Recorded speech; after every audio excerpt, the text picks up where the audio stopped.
Okay, let's dive right in. Welcome to This Explainer. Today we're going to act as neutral, ethical tour guides to deconstruct the formal, logical, and biological frameworks that actually underpin the pro-life movement. We're going to look closely at the exact arguments and logical pillars that advocates use to defend their positions, completely stepping back from the politics to just look at the underlying philosophy. To do this, we're breaking the conversation down into 5 main pillars. We'll start with the core moral question, move into biology and human development, explore a fascinating concept called a future like ours, look at universal human equality, and then finally, tackle the ethics of the hard cases. All right, part 1, the core moral question and Socratic openers. So, advocates often start by asking us to define human worth. They pose a really challenging question. Should it be legal to abort a child, say, seconds before birth? By starting at the absolute extreme, literally 5 seconds before birth, they force the listener into a corner to admit, okay, yes, there is a line where human rights apply. And once that baseline is set, it sets the stage to walk that line all the way back to conception. That naturally leads us to part 2, biology and human development, and tracing the actual markers of life.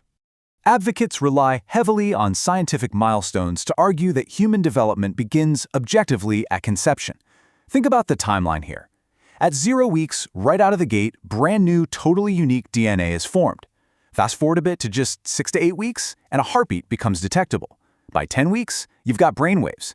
The argument here is that a fetus isn't just a potential human, but a biological human already undergoing its natural development cycle. And Cliff Nechtel poses a seriously fascinating comparison here.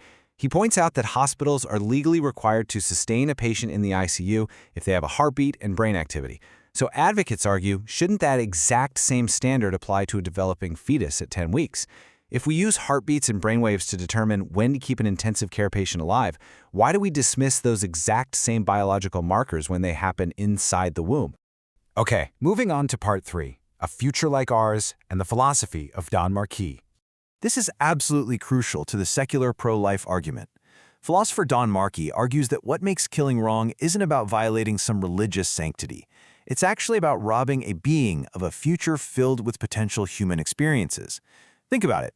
If I kill you, I am stealing all of your future hikes, your future relationships, and your future joys.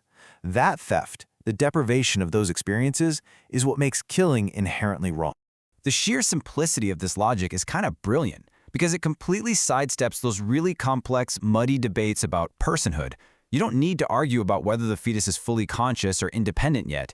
All you need to accept is that the fetus has a future like ours, and taking that away is the exact same fundamental wrong as taking yours away. Marquis actually uses these wild thought experiments to prove his point. He asks, why is it wrong to kill a visiting peaceful alien or a gorilla? If a superintelligent alien visited Earth, killing it would be wrong, not because it's human, it's an alien, but because it has a valuable future. He takes that exact same logic and applies it directly to protecting the developing human. Now, you might be wondering, what about the counter-arguments?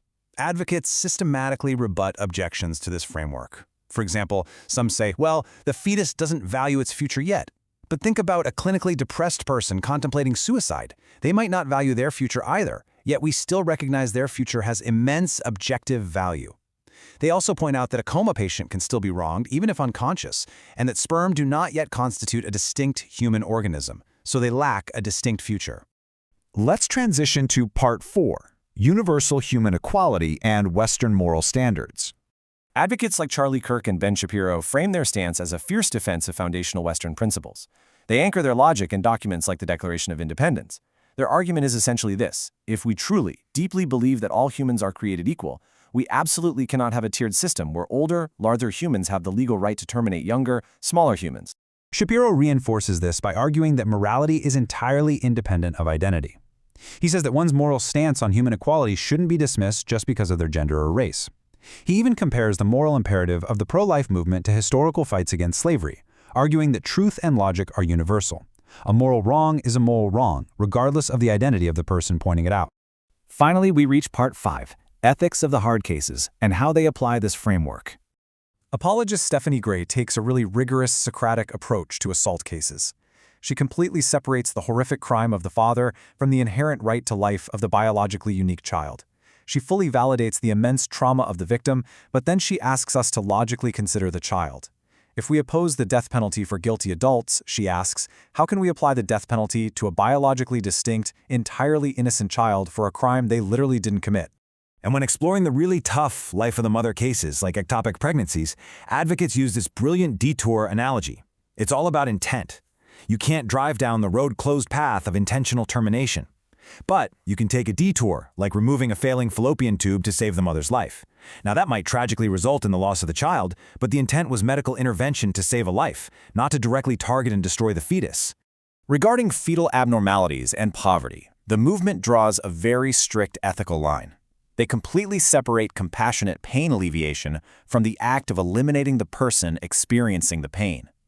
If a child might be born into a life of poverty or a broken foster care system, advocates argue that homicide isn't the cure for suffering. We should be working to eliminate the difficult circumstances, not eliminating the human being facing them. Grade actually pulls from Holocaust survivor Viktor Frankl for this. He famously said, "Despair is suffering without meaning." Frankl noted that suffering is just a universal human condition. So, the pro-life ethical framework insists that society owes the vulnerable our support and meaning, rather than offering the lethal convenience of a shortcut out of suffering. Connecting this back to broader ethics, advocates draw a sharp contrast between pulling someone off a bridge and allowing assisted suicide. They highlight how society makes these incredibly dangerous subjective judgments about whose life is still worth saving. Think about it. If we rush to save a physically healthy person jumping off a bridge, but we willingly offer a lethal injection to an elderly patient in a hospital, we aren't actually respecting choice. We're making a deeply subjective judgment about whose life still holds value. So, we've tracked the formal logic of this movement through biology, through philosophy, and through Western critiques. As we wrap up, I want to leave you with one final lingering question to test this framework yourself. At what exact biological or philosophical moment do you believe a human being actually acquires their fundamental human rights? When does that right to a future like ours officially begin? Thank you so much for joining me on this explainer.